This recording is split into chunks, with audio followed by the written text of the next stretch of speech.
The United States, Bill Clinton, was written a new bestseller called Back to Work. Now, we've been trying to get Mr. Clinton on the factor for years, and tonight, it has finally happened. All right, what I want to do here tonight, Mr. President, is solve the nation's problems here. Just you and me, we can do it. We can do it. Are you up for it? I'm up. All right. What's this class warfare business that Democrats are hoisting on the country? What is this? We didn't see that during your administration. Well, you know, I don't look at it as class warfare. I think if you look at what's happened over the last 30 years, the middle class has lost ground. Even before the recession, the collapse, before the financial collapse, median income was $2,000 a year lower than it was after inflation when I left office.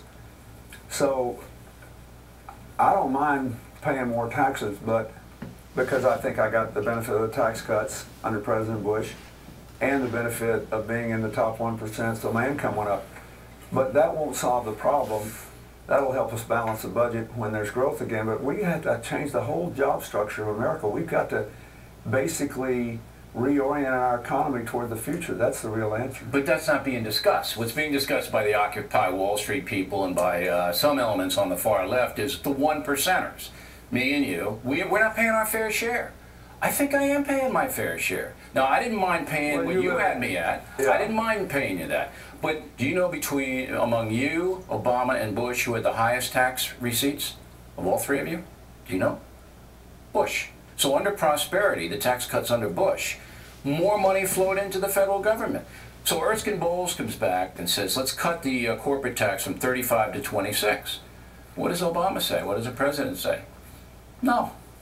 But if you look at what the Bowles-Simpson Commission recommended, I think there are a lot of great things in that report. Then why didn't the president take them? Well, I don't know the answer to that, but I think what Bowles-Simpson did is what I think should be done, some variation of it. They said, this long-term debt's going to kill us. We have to deal with it. Let's adopt some short-term strategies to get growth going. Then let's have a long-term debt reduction package.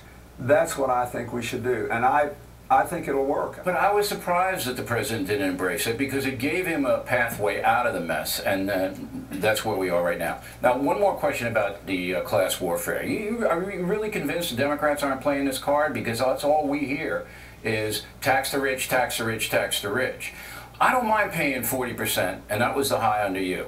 All right, and Bush cut it back down to 34%. But I don't want $500 billion going to Solyndra, and it's bankrupt.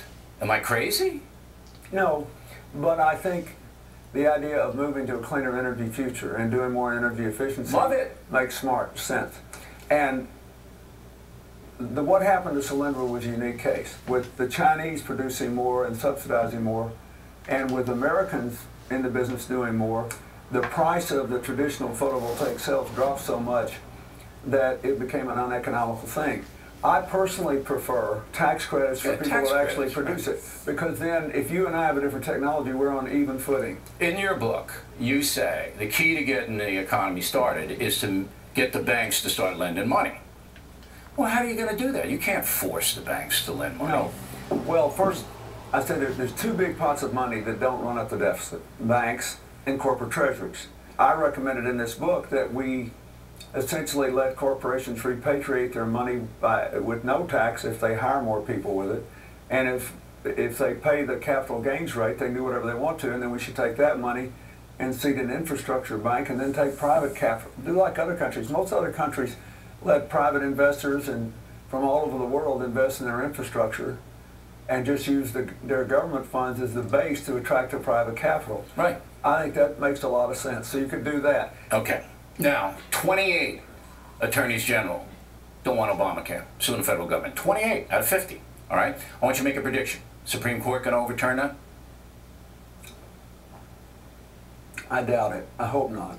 Well, I know you hope not. You're a nice Democrat, you're a loyal guy, but the individual mandate, very troubling in the Constitution. Wouldn't you say that is the big hinge?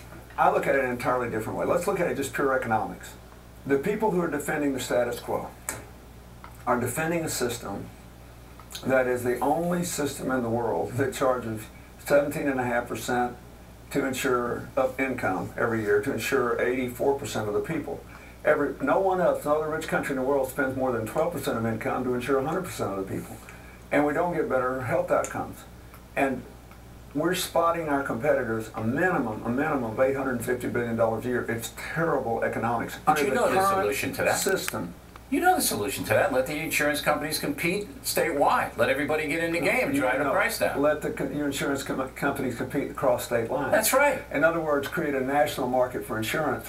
While you're saying we should create a state by state No, let the choice. states regulate. Let them regulate what happens there, but let everybody compete. And again, your party doesn't want that. They want. That's one place where I agree with the Republicans. I think you're going to have to defect here, Mr. Clinton. That's what I'm hearing here. No, I think you might have to defect. I'm for the individual mandate. That's the conservative position, the individual mandate. But I do believe that insurance companies should be able to compete. Look, the businesses, you know it, they're going crazy. They don't want this. Nobody wants it in the business community. Well, nobody wants what they've been told about it, and we've taken long enough to get through it. But I think it's not there's no reason we couldn't have the idea that we have to spend 50% more than any other country on health care is nuts. I'm agreeing with you. Let it go into the free marketplace. You'll drive it down. Now, I got to give you a hard time on the border. You ready for a hard time on the border? All right, you took office '93. About 4.5 million people were coming across the border. You left office, 7 million people a year coming across the border. Why couldn't you secure it? Because the economy got better. It's a long border. Well, I know. We had a fence, in San Diego. And it worked. It worked pretty well. Well, why didn't you put it down in Brownsville all the way through? Because, for one thing, back then, even the Texas Republicans didn't want it. But you could have done it by executive order. Who cares what I don't know if I could have or not, but nobody was upset about it then. People were moving back and forth across the Rio Grande. I was upset. I know you were, but I think it's a mistake. If you really think we ought to build a whole fence, that's about the only way to secure it. And I do. I do think the federal government has let us down since 1984, in the sense they have not secured the southern border, and they could have, and they didn't. Okay. Guantanamo Bay, you close it? I'm not sure that I know enough to know that. Come on, you've been there? But I would, I don't believe I'd ever opened it in the first place, but I'd like to see it closed. Really? You wouldn't have opened it in the first place? Where are you going to put all these captured terrorists overseas? Where would you have put them? Well, I think there are places they could be kept in America. But then as soon as they go on American soil, they have the rights of the American people under the Constitution. And these are That's not necessarily true. I have a big difference of opinion about what the law should be. I might have tried to change the law on that. Okay. Today, Vice President Biden said, actually it was printed today, but he told Newsweek magazine that Taliban is not an enemy of the United States. Since you had to deal with the Taliban, training Al-Qaeda before 9/11, you certainly know what the Taliban is all about. And I believe the Vice President is wrong. Am I wrong? Well, I don't know that they trained them, but they certainly gave them safe haven. No doubt. And they would give them safe haven again if they were free to operate in Afghanistan. Absolutely. Which is one of the reasons I've always supported our mission there. And I think what the Vice President probably was saying is Al-Qaeda was our affirmative enemy. They were trying to kill us in America. They were trying to kill us in Iraq and elsewhere, in Africa, and lots of other places. And the Taliban itself had not conducted out-of-area operations against us. That's probably true.